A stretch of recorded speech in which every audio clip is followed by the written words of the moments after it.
ایک اصول یاد رکھنا، جس کا اپنا یہ حال ہو کہ اپنا نہیں پتہ کہ خاتمہ اس کا ایمان پر ہوگا یا نہیں ہوگا، وہ کس منہ سے ان پر اعتراض اور تنقید کرے کہ جن کا خاتمہ بالیقین ایمان پر ہے۔ ہم مجہول العاقبت ہیں اور صحابہ معلوم العاقبت ہیں۔ ہم کیا ہیں؟ ہم میں سے کسی کو نہیں پتا کہ ہم جناب صحابہ کرام رضوان اللہ علیہ مجمعین ہمارا نہیں پتا کہ ہمارے خاتمہ کس پر ہو۔ ہم مجہول العاقبت ہیں اور صحابہ کرام معلوم العاقبت ہیں۔ مجہول العاقبت کا اعتراض معلوم العاقبت پہ کیسے بنے گا، اور وہ کس منہ سے ان پر کوئی بات کر رہا ہے؟ اور صحابہ کرام رضوان اللہ علیہ مجمعین معلوم العاقبت ہیں۔ کیا دلیل ہے؟ وَكُلًّا وَعَدَ اللَّهُ الْحُسْنَى، ہر ایک صحابی سے اللہ نے جنتی ہونے کا وعدہ کر لیا ہے، فیصلہ کر دیا۔ یوم لا یخزی اللہ النبی والذین آمنوا، اللہ قیامت کے دن نہ نبی کو رسوا کرے گا نہ نبی کے ساتھ ایمان لانے والوں کو رسوا کرے گا۔ تو پتہ چلتا ہے عاقبت معلوم ہے، خاتمہ بالخیر ہوا ہے، اسی لیے قیامت میں رسوا نہیں ہوں گے۔ مجہول العاقبت معلوم العاقبت پر اعتراض نہیں کر سکتا، شرعاً بھی ٹھیک نہیں ہے، اخلاقاً بھی صحیح نہیں ہے۔ اور صحابہ معلوم العاقبت ایک اور انداز ہے صحابہ کے معلوم العاقبت کے اوپر دلیل کیا؟ آپ دیکھیں نوح علیہ السلام کا بیٹا ڈوبنے لگا، یعنی پہاڑ پہ چڑھ رہا تھا۔ حضرت نوح علیہ السلام نے سفارش کی، اللہ نے منع کر دیا، لیس من اہلک انہ عمل غیر صالح، نبی کو منع کر دیا اس کی سفارش نہیں کرنا، کیونکہ اس کی عاقبت ٹھیک نہیں ہے۔ اس لیے نبی کو دعا سے، ایسے لوگوں کے بارے میں دعا کرنے سے نبی کو اللہ منع کرتا ہے کہ جس کا اینڈ صحیح نہ ہو، اس کی عاقبت صحیح نہ ہو۔ اسی طریقے سے عبداللہ ابن ابی مرا تو اللہ کے نبی نے دعا کی، منع کر دیا، ان کو منع کر دیا کہ ان کی قبر پہ بھی نہ کھڑا ہو، آپ نے کھڑا نہیں ہونا۔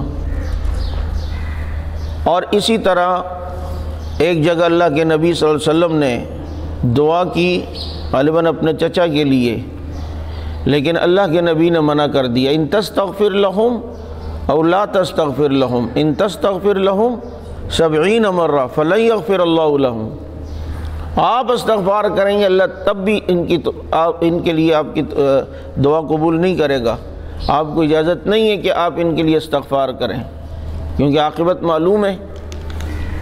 تو جس کی عاقبت معلوم ہو کہ یہ جناب حالت ایمان پر نہیں گیا، اس کے لیے دعائے مغفرت کرنا جائز، اللہ نے نبی کو منع کیا ہے۔ برادران یوسف کی عاقبت معلوم ہے کہ اینڈ صحیح ہوا ہے، اسی لیے حضرت یعقوب علیہ السلام نے جب راز کھل گیا ان کا کہ انہوں نے کیا کیا یوسف کے ساتھ، تو انہوں نے کہا آپ ہمیں معاف کر دیں، اللہ سے بھی کہیں۔ تو حضرت یعقوب علیہ السلام نے کیا فرمایا؟ سوف استغفر لکم ربی، میں ان قریب تمہارے لیے اپنے رب سے تمہارے لیے استغفار کروں گا۔ اللہ نے حضرت یعقوب کو استغفار کرنے سے منع نہیں کیا۔ جب منع نہیں کیا، پتہ چلتا ہے ان کا اینڈ صحیح تھا، اسی لیے استغفار کرنے سے منع نہیں کیا۔ یہ دلیل ہے۔ ادھر یعقوب علیہ السلام کہتے ہیں میں اللہ سے تمہارے لیے استغفار کروں گا، اور صحابہ پتہ ہے کون ہیں؟ صحابہ وہ ہیں کہ نبی نے ابھی ان کو نہیں کہا کہ میں تمہارے لیے استغفار کروں گا، بلکہ اللہ نے کہا فاعف عنہم واستغفر لہم، اے نبی نے معاف کر دیں اور آپ ان کے لیے استغفار کریں، جن کے لیے استغفار کرنے کے لیے اللہ نبی سے کہہ رہا ہے، ان کی عاقبت کیسی ہوگی؟ فاعف عنہم واستغفر لہم وشاورہم فی الامر، آپ ان کے لیے استغفار کریں۔ تو اسی لیے میں عرض یہ کر رہا تھا مجہول العاقبت معلوم العاقبت پر کیسے اعتراض کرے گا؟ اور پھر معصوم کا معصوم پر اعتراض اگر ہو، معصوم تو ہوتا ہی معلوم العاقبت ہے نا، نبی معصوم ہوتا ہے، معصوم کا معصوم پر اعتراض ہو اور پھر اس اعتراض کی حقیقت کھل جائے تو وہ اعتراض بے وزن اور کالعدم ہو جاتا ہے۔ حضرت موسیٰ علیہ السلام اعتراض کرتے رہے، کس پر کرتے رہے؟ یہ بچہ کیوں قتل کر دیا، کشتی کیوں توڑ دی؟ جب اس کی حقیقت کھلی تو اب یہ جناب ان کا اعتراض یہ بے وزن ہو گیا یا نہیں ہو گیا؟ بولو۔ تو ایک مجہول العاقبت معلوم العاقبت پر اعتراض کرے اور رب العزت قرآن میں ان کی معافی کا اعلان کر دے تو اب بھی کوئی تگ بنتی ہے؟ نہیں سمجھ آئی؟ آج جگہوں نے کہا جاتا ہے صحابہ احد میں بھاگ گئے تھے اور یہ ہو گیا تھا اور وہ ہو گیا تھا۔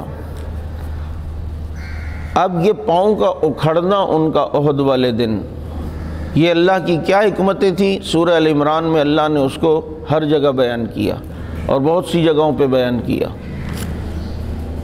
اور سب سے بڑی حکمت یہ تھی کہ فرمایا وَلِيُمَحِصَ اللَّهُ الَّذِينَ آمَنُوا وَيَمْحَقَ الْكَافِرِينَ۔ اللہ مومنوں کو پاک کرنا چاہتا تھا اور کافروں کو مٹانا چاہتا تھا اس احد کی وقتی شکست کی وجہ سے۔ اب جب یہ مثال، ابھی اس میں شاید آگے بات آئے، بتانے کا مقصد یہ کہ جب ایک چیز کی حقیقت آ گئی اب تو بنتا ہی نہیں ہے۔ اللہ نے 2 جگہ صحابہ کرام کی معافی کا اعلان کیا، وَلَقَدْ عَفَا اللَّهُ عَنْهُمْ وَلَقَدْ عَفَا عَنْكُمْ۔ جب اللہ نے معاف کر دیا، معاملہ ان کا اور اللہ کا ہے، تو بیچ میں کون ہوتا ہے کہ جو ان پر بات کرے، ان پر اعتراض کرے؟